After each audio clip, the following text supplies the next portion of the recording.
think that I keep around you. Come on, that's a job. Give us one. That's it, bro. Stop harassing people. We here.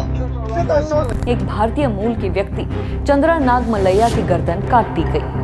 ये अभी जो आपने clips देखी, these are from the countries like USA, Ireland and Australia. और ये countries अपने आप को छाती ठोककर फर्स्ट वर्ल्ड कंट्रीज क्लेम करती है एंड दूसरे देशों को ये ज्ञान पेलती है कि आपकी कंट्रीज की जो माइनॉरिटी है उनके साथ आपको किस तरह से बिहेव करना चाहिए। और स्पेसिफिकली इंडिया के अगेंस्ट तो इनका ये 24 घंटे नैरेटिव चला रहता है कि वहां की जो माइनॉरिटीज है उनको सही से ट्रीट नहीं किया जाता। एंड आप खुद देख सकते हो इन वीडियोस में कि ये वाली कंट्रीज के जो लोग हैं जो अपने आप को फर्स्ट वर्ल्ड कंट्रीज क्लेम करती है, यहाँ के लोग इंडियंस के साथ यानी कि यहाँ की जो माइनॉरिटीज है उनके साथ किस तरह से बिहेव करते हैं। वैसे भी अगर एक इंसान व्हाइट चमड़ी का हो और उसके जो ओरिजिन्स है वो यूरोपियन हो तो उसके ब्लड में अगर हिपोक्रेसी नहीं होगी तो भाई मैं उल्टा शॉक हो जाऊंगा। अब अगर आप ऐसी कंट्रीज में चेक करोगे तो जो मैक्सिमम इंडियन सिटीजंस है वो काफी ज्यादा लॉ अबाइडिंग है, वो ना किसी के साथ ऐसे ही वेले में पंगा करते हैं, ना किसी के साथ ऐसे ही उलझते हैं। इकोनॉमी में अगर कोई माइनॉरिटी किसी भी कंट्री में सबसे ज्यादा कंट्रीब्यूट करती है, जो ये फॉरेन कंट्रीज है, उनमें इंडियंस का नाम आपको डेफिनेटली मिल जाएगा और अच्छी अच्छी पोजीशंस के ऊपर जो इंडियंस है वो वहां पर पोस्टेड है। बट स्टिल ये सारी चीजें होने के बावजूद बाहर की कंट्रीज में इंडियंस के ऊपर इस तरह से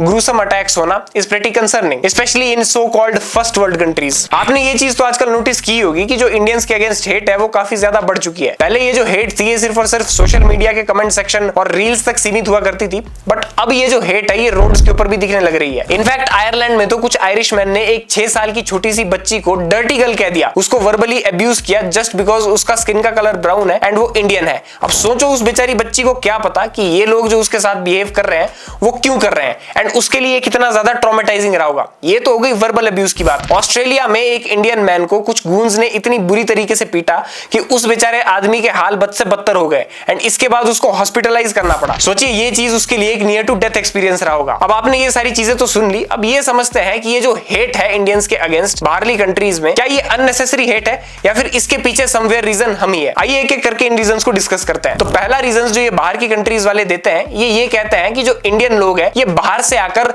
उन जॉब्स को खा जाते हैं जो ये गोरे लोग डिजर्व करते हैं। अब वेल देखो इसके ऊपर से तो मैं यही कहना चाहूंगा कि अगर उन कंट्रीज के जो लोग हैं, जो व्हाइट लोग हैं, जो सो कॉल्ड सुपीरियर लोग हैं, अगर वो उन जॉब्स को डिजर्व करते तो ये जो बड़ी बड़ी फर्म्स है जैसे कि गूगल, माइक्रोसॉफ्ट, एप्पल, इनको अपनी कंपनीज में इंडियन इंजीनियर्स रखने की जरूरत क्या पड़नी थी, या फिर गूगल और माइक्रोसॉफ्ट जैसी कंपनीज को किसी इंडियन को अपना सीईओ रखना क्यों पड़ता अगर वहां के लोग इतने ज्यादा डिजर्विंग होते। भाई एक तो आपने खुद इंडियंस के लिए अपना जो जॉब मार्केट है वो ओपन किया, ये कहकर कि ये मैथ्स में काफी ज्यादा अच्छे होते हैं, ये काफी ज्यादा हार्ड वर्किंग होते हैं, काफी ज्यादा अपने काम को डिवोशन से करते हैं, डेडिकेशन से करते हैं। अब जब इंडियंस वहां पर उस पोजीशन के ऊपर पहुंच चुके हैं तो आपकी सिलक क्यों रही है।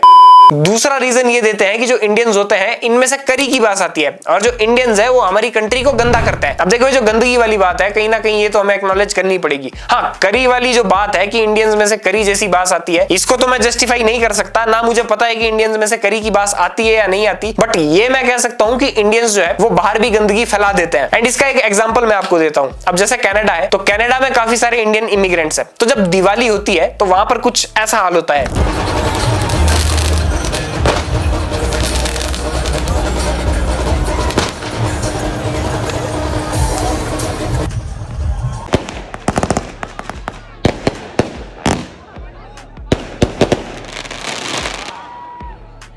मतलब आप किसी की कंट्री में गए हो और आप वहां पर इस तरह से हुड़दंग मचा रहे हो तो भाई ये तो आई थिंक गलत बात है। ऊपर से जब वहां पर दिवाली जैसे त्योहार होते हैं तो एक फिक्स टाइम होता है जिस टाइम तक आप दिवाली को सेलिब्रेट कर सकते हो, उसके बाद आप पटाखे वहां पर नहीं फोड़ सकते। तो इंडियंस लोग क्या करते हैं कि वहां पर एक तो पटाखे टाइम लिमिट से ऊपर फोड़ेंगे, ऊपर से जो उसकी गंदगी है उसको साफ भी नहीं करेंगे। वहां पर अगले दिन जो उनकी अथॉरिटीज है उनको वहां पर साफ सफाई करनी पड़ती है। जब ये चीज गोरे लोग देखते हैं तो उनके मन में एक हमारा नेगेटिव इंप्रेशन आता है कि ये लोग तो हमारी कंट्री में गंदगी फैलाते हैं। मैं एक बार एक जर्मन बेस्ड इंडियन इंजीनियर से बात कर रहा था, उन्होंने मुझे बताया कि जब तक ऑफिस में इंडियंस कम थे तब तक वहां के जो टॉयलेट्स थे वो काफी ज्यादा साफ होते थे, बट जैसे ही उस ऑफिस में इंडियन लोग बढ़े वैसे ही वहां के जो टॉयलेट्स है उनके हाल बद से बदतर हो गए। अब आप खुद सोच के देख लीजिए कि अगर आपकी सिटी या फिर आपके टाउन में या फिर अगर आप विलेज में भी रहते हैं वहां भी अगर कोई पब्लिक टॉयलेट होगा तो वहां पर जो यूरिनल्स लगे होंगे जो स्पेशल यूरिनेट करने के लिए लगाए गए हैं उसमें भी कई लोग हक देते हैं। तो आप सोच के देख लीजिए कि जर्मनी में उन लोगों ने क्या हाल कर रखे होंगे वहां के टॉयलेट्स के। कुछ ऐसे रूम्स, कुछ ऐसे अपार्टमेंट्स जिसमें सिर्फ एक 1 से 2 लोगों की परमिशन थी, वहां पर 9-9, 10-10 लोग रह रहे हैं। तो इस तरह से अगर करोगे तो भाई जो हेट है वो तो मिलेगी ही मिलेगी। तो ये वाले जो मैंने आपको भी रीजंस बताए, ये उस हेट को जस्टिफाई करते भी हैं एंड इसमें हमारी गलती है। एक और रीजन इसका ये है कि जो इंडियंस बाहरली कंट्रीज में रह रहे हैं, फॉर एग्जांपल अमेरिका में रह रहे हैं, इनमें यूनिटी नहीं होती आपस में, ना ये ग्रुप्स बनाते हैं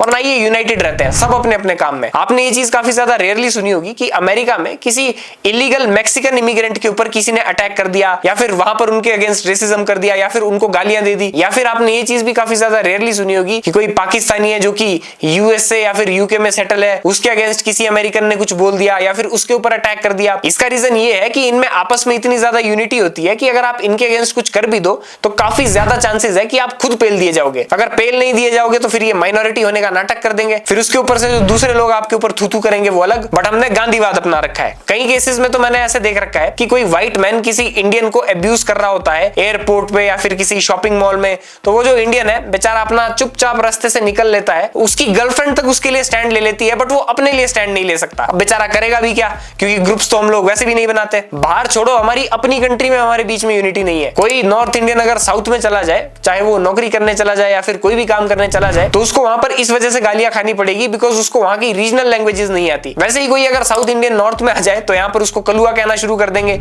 या फिर इडली डोसा कहना शुरू कर देंगे। कोई अगर बेचारा पंजाबी होगा तो उसको लस्सी कहना शुरू कर देंगे। कोई अगर वेस्ट बंगाल से होगा तो उसको जादूगर कहना शुरू कर देंगे, तांत्रिक कहना शुरू कर देंगे। और अगर बिहारी है तो भाई फिर तो भगवान ही तुम्हें बचा सकता है इंडिया में। So that's it for the day, and if you really enjoyed watching this video, then give this video a like, subscribe to my channel, and if you want to share it with your friends, then you are open to do so. And I have provided the links of my both social media handles in my YouTube description.